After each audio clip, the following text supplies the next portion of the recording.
안녕하세요. 이번 시간에는 고등학교 1학년 9월 모의고사 38번의 문장 삽입 문제를 같이 한번 살펴보도록 하겠습니다. 자, 이번 지문은요, 일단 내용 중에 조금 소재가 생소한 것이 등장을 하고 있기 때문에 이 내용을 좀 간략하게 요약 정리도 좀 하시면서 진행을 하실 것을 좀 부탁을 드릴게요. 일단 시작을 해보겠습니다. 처음에 homologous trait란 말이 나왔어요. 이게 이제 상동의 형질이라는 건데, 이 상동성의 그 다음에 trait라고 하는 단어는 이제 특징, 특성이란 말로 사용되는 단어니까 그 특징을 나타내는 말로 이제 형질이라고 표현을 했습니다. 그래서 상동 형질이라고 하는 이 단어는 또 중요한 키워드니까 일단 좀 체크를 해놓고 또 자세하게 설명도 드리겠습니다. 상동 형질이라고 하는 것은 한 다음에 뒤쪽에 in contrast, 대조적으로. 그럼 이렇게 대조적으로 라는 말을 쓰고 있다는 건 위에서 나오는 내용과 약간 상반된 내용이 등장을 하겠구나 라는 걸 좀 예측을 해볼 수 있고요. 상동 형질들은 그 다음 뒤에 이제 내용을 좀 설명을 하고 있으니까 뒤쪽을 봅시다. may 다음에 동사원형 나오고 may not 다음에 뒤에 동사원형 나왔거든요. 5로 연결을 해서. 그러면 갖고 있을지도 모르고 또는 갖지 않을지도 모르겠습니다. 그 다음에 여기 common이라고 하는 게 흔한 보통의 라는 뜻도 있고 또 공동의 공통의 라는 뜻도 있죠. 그래서 여기 지금 공통의 function, 기능, 이것을 가질지도 모르고 또는 갖지 않을지도 모르겠습니다. 그러니까 공통된 기능을 가질 수도 있고 안 가질 수도 있다라는 거예요. 하지만 그것들은 하면서 이제 trait를 또 대신 받고 있겠죠. 그것들은 descend라고 하는 건 내려오다라는 표현이거든요. 근데 뭐로부터 내려오게 되었냐면 내려오다, ascend 그러면 올라가다고 descend는 내려오다. 그러니까 뭐로부터 내려왔냐? common ancestor입니다. 이것도 이제 공통의, 그 다음에 ancestor는 조상, 선조니까 공통의 조상으로부터 내려왔습니다.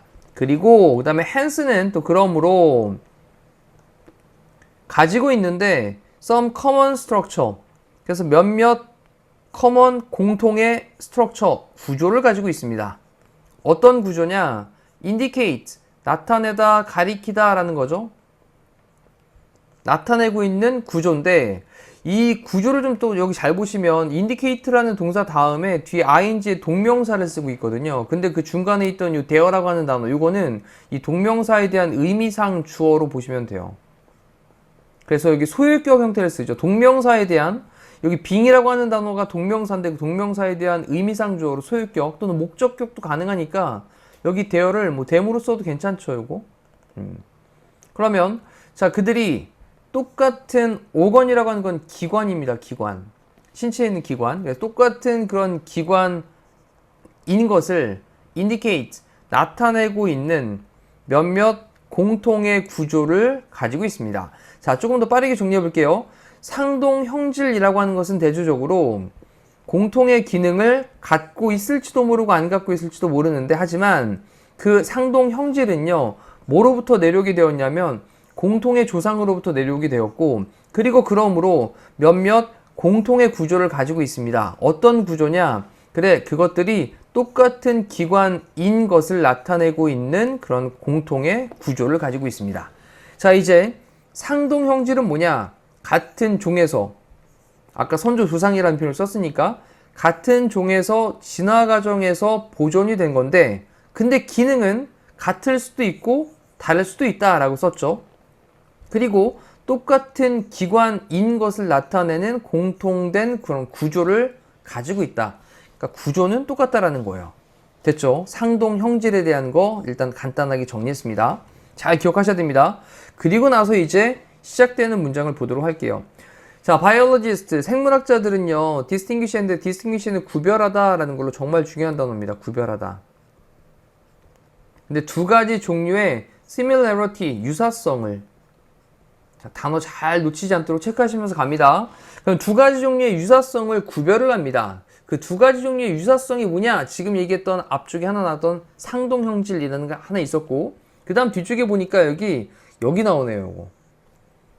자, 여기 analogous라고 하는 건 상사성의, 그 다음에 이제 trait가 이제 형질인데, 요 상사성의 형질이라고 하는 건 위에서 언급했던 상동 형질과는 약간 다르게 다른 종에서, 위에서는 같은 종이었는데 여긴 다른 종에서 발견되어지는 유사점을 얘기하는 게 상사형질이라고 하는 거예요. 자, 그러면 그 상사성의 형질, 그냥 상사형질이라고 부르겠습니다. 상사형질은 입니다. once, 어떤 것들입니다. 이때 once는 trait라고 하는 말을 대신받고 있는 부정대명사가 되는 거죠. 부정대명사. 그래서 어떤 그런 형질들이냐면 뒤쪽에 또 관계대명사를 꾸며주는 말, 가지고 있는데 공통된 기능은 가지고 있어요. 위에서는 뭐였죠? 공통된 기능을 가질 수도 있고 안 가질 수도 있다. 약간 좀 대조가 되죠. 근데 지금은 공통된 기능을 가지고 있는 형질들입니다. 하지만 여기 arose라는 단어는 arise라는 단어에 대한 과거입니다. 그래서 이제 뭐에서 생겨나다라는 표현이 이제 arise인데 자동사로 생겨났습니다. 자, 뭐에서냐면 다른 가지에서. 자, 다른 가지라고 하는 건 종이 뭐하다라는 거예요? 다른 종이다라는 거죠. 다른 가지로부터, 다른 종으로부터. 그럼 다른 종 위에서 그렇게 생겨났다. 뭐에? evolutionary, 진화적인 나무에. 그 진화나무라고 하는 건 진화 계보라고 표현을 했는데, 근데 진화가 되는 어떤 그런 계보가 있는데, 거기에서 다른 종, 다른 가지, 이거 위에서 생겨났습니다. 자, 그리고 또 뒤에 보니까 비동사 다음에 낫을 이렇게 멀리 떨어뜨려 놓고 중간에 전면 굴러놨습니다. 일단 처음 시작부터 이제 구조로 또 단어로 막 어렵게 만들어 놓은 거죠. 어떤 중요한 의미에서는, 센스는 의미예요. 어떤 중요한 의미에서 not, 아닙니다. the same, 똑같은 기관은 아닙니다. 약간 위랑은 좀 대조가 되죠. 그렇죠? 다시 한번 상사 형질에 대한 특징 정리해 보겠습니다.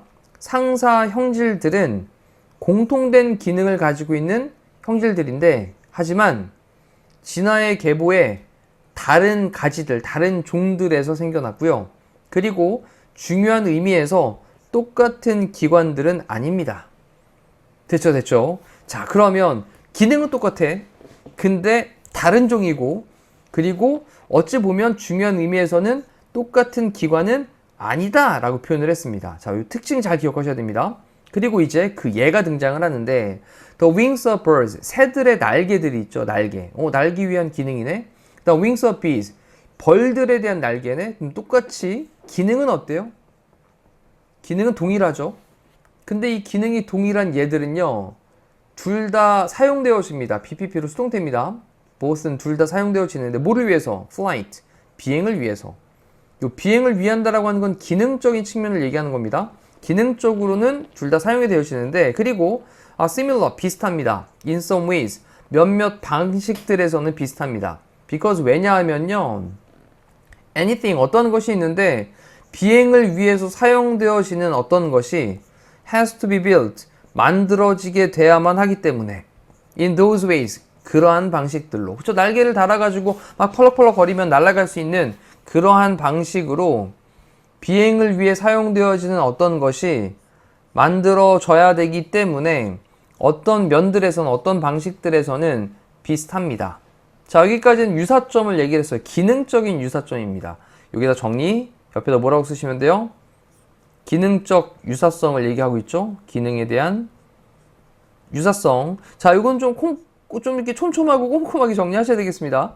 하지만 they, 그것들은요, 또 다시 한번 arise의 과거로 arose, 자, 생겨났는데 independently, 독립적으로 생겨났습니다. in evolution, 진화에서. 진화에서 독립적으로 따로 생겨난 거예요. 새의 날개하고 벌의 날개들 있잖아. 다 따로따로 생겨난 거라고요. 그리고 have in common도 단어 체크하셔야겠죠. have in common도 공통점을 갖다라는 표현이거든요. 공통점을 갖다. 근데 nothing을 썼으니까 공통점을 갖고 있지 않습니다. beyond, 뭐를 넘어서는, 그것들의 사용을 뛰어넘어서는, in flight, 비행에서. 비행에서 그것들의 쓰임 이외에는 공통점이 없다라는 겁니다. 됐죠? beyond, 뭐뭐를 넘어서는, 비행에서의 그 사용을 뛰어넘어서는, 비행을 하는 거에서에 대한 그 쓰임 이외에는 공통점이 있다 없다? 없다라는 거예요. 자, 지금은 상사성의 형질에 관련되어 있는 걸 설명을 하면서 벌에 대한 날개하고 그 다음에 새에 대한 날개에 대한 걸로 상사성의 형질, 상사 형질에 대한 설명을 하고 있는 부분이 지금 부분까지 딱 나왔던 거죠. 여기까지 끊어놓고 이제 그 다음 뒤쪽에 보시면, 자, 이번에는 뭐가 나오냐, 박쥐의 날개가 있고요. 그리고 말의 앞다리가 있습니다. 다시 한번 박쥐의 날개가 있고 말의 앞쪽 다리예요. 프론트 레그니까 앞쪽 다리. 자, 이제 주어가 이제 두 개로 등장을 했습니다. 이렇게. 자, 얘들은요. 그다음에 이제 복수 주어이기 때문에 has가 아니라 have를 쓰고 있죠. 가지고 있는데 매우 다른 기능을 갖고 있습니다. 기능이 이제는 다르네요. 하지만 그것들은 모두 modifications, 변형들입니다. 자, 뭐의 변형이냐면 for는 앞쪽이고 이 lim이라는 단어가 있는데 lim, b는 묵음이에요. 요거는 우리가 이제 사지라고 부르는 단어거든요. 사지. 그러니까 팔다리 이런 거 다 부르는 게 이제 사지잖아요. 근데 이제 앞쪽에 있는 그 다리를 얘기하는 표현입니다. 요건 이제 lim이라는 단어도 좀 체크해 주시죠. 사지라는 걸 팔과 다리. of the ancestor니까 ancestor는 이제 선조 조상. 그다음 모든 매멀은 포유류죠. 그럼 모든 포유류라고 표현을 하고 있는 건 같은 종이다라는 거예요. 그래서 모든 포유류들의 선조의 그런 앞다리의 모든 변형들인 것이다. 그럼 여기서 얘기하는 건 같은 종인데 뭘 갖고 있다? 다른 기능을 갖고 있다. 다시 위에 있는 거 잠깐 볼까요? 상동현질이라고 하는 것은 대조적으로 같은 기능일지도 모르고 아닐지도 모르다. 근데 그것들은 같은 선조, 공통의 선조로부터 내려왔다. 그러므로 똑같은 구조를 갖는다. 그것들이 똑같은 기관이 되는 것을 나타내는 그런 공통의 구조를 가지고 있다라고 하는 부분이 들어가고 난 다음에 그 상동 형질에 관련되어 있는 내용을 박쥐의 날개와 말의 앞다리 이걸 가지고 설명을 하는 겁니다. 다시 한번 볼게요. 박쥐의 날개 그리고 말의 앞쪽 다리는 다른 기능들을 가지고 있습니다만 그것들은 모두 변형입니다. 앞다리에 선조에 대한 앞다리 모든 포유류들의 선조의 앞다리에 대한 모든 변형인 거예요. 자, as a result 결과적으로 자 이제 좀 요약 정리가 좀 됐죠. 그럼 결과적으로 그것들은요 공유를 하고 있습니다. non-functional이니까 비기능적인. 그 다음에 트레이트 특징 또는 지금은 형질 정도로 계속 이어나갈게요. 비기능적인 그런 형질을 공유를 합니다. 뭐처럼이냐? like는 뭐뭐처럼. 뭐처럼이냐면 the number of는 뭐뭐의 수라는 표현이죠. 그래서 뼈들의 수 그리고 ways 방식들인데 어떤 방식? 그것들이 are connected 연결되어지는 그런 방식들. 다시 한번 그것들이 연결되어지는 그런 방식 그리고 뼈의 수 아닙니다. 여기 쓰면 틀려요. the number of는 뭐뭐의 수고 number of는 많은이란 표현이니까 완전 다른 거죠. 자, 그럼 잠깐 정리해보면 아까 위에서 언급했던 박쥐의 날개하고 말의 앞다리하고 뼈 수 어떻다라는 거예요. 뼈의 수에 있어서 네, 같다라는 거죠. 그리고 방법인데 그것들이 연결되어지는 그런 방법들과 같은 비기능적인 기능적인 측면은 좀 다른 그런 비기능적인 특징들을 공유를 하고 있다라는 겁니다. 자, 이런 것들이 이제 내려왔다라는 거죠. 자, 그 다음에 또 다시 한번 to distinguish 투부정사가 이제 콤마까지 이어지면 뭐뭐하기 위해서 목적을 나타내는 말이었고요. distinguish는 구별하다 이 뜻이었죠.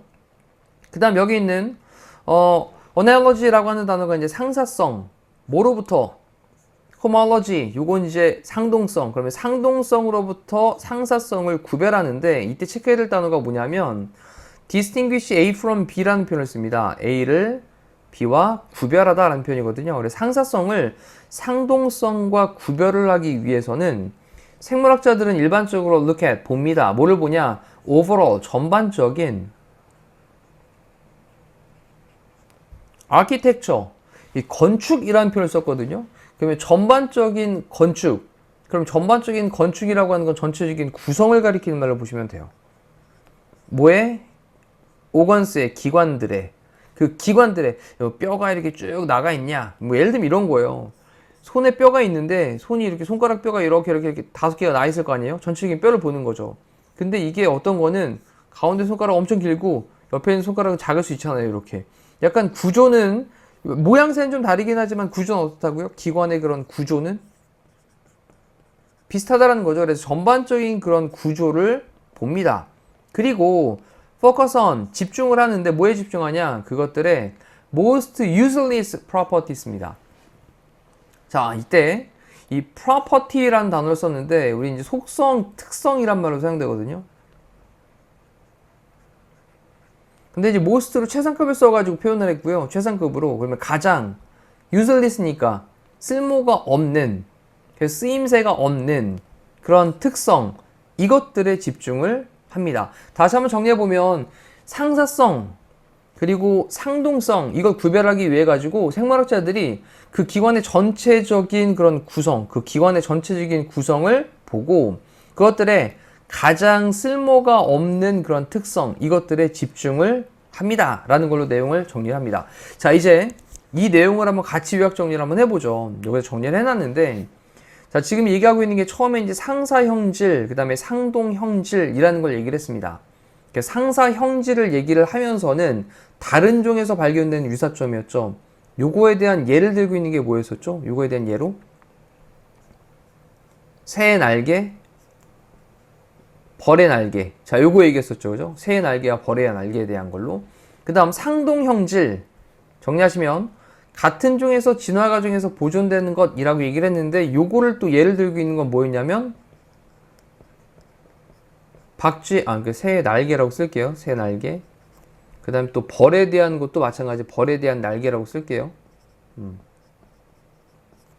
근데 박쥐에 대한 날개와 그 다음에 말의 앞다리였습니다. 자, 이걸 가지고 이제 상사형질은 다른 종에서 발견되어지는 기능의 유사점, 상동형질은 같은 종에서 진화 과정에서 그냥 보존된 것, 그러면 기능은 다르다라는 거였죠. 기능은 다르다. 요거는 기능은 같고. 자, 이렇게 해서 이제 내용 정리를 조금 해두시면 이 지문은 조금 더 쉽게 이제 좀 접근이 됐을 것 같아요. 요걸 토대로 해서, 요 정리한 내용을 토대로 해서 다시 한번 정확하게 복습을 하시면 되겠습니다. 자, 이상으로 마무리하겠습니다. 고생하셨습니다.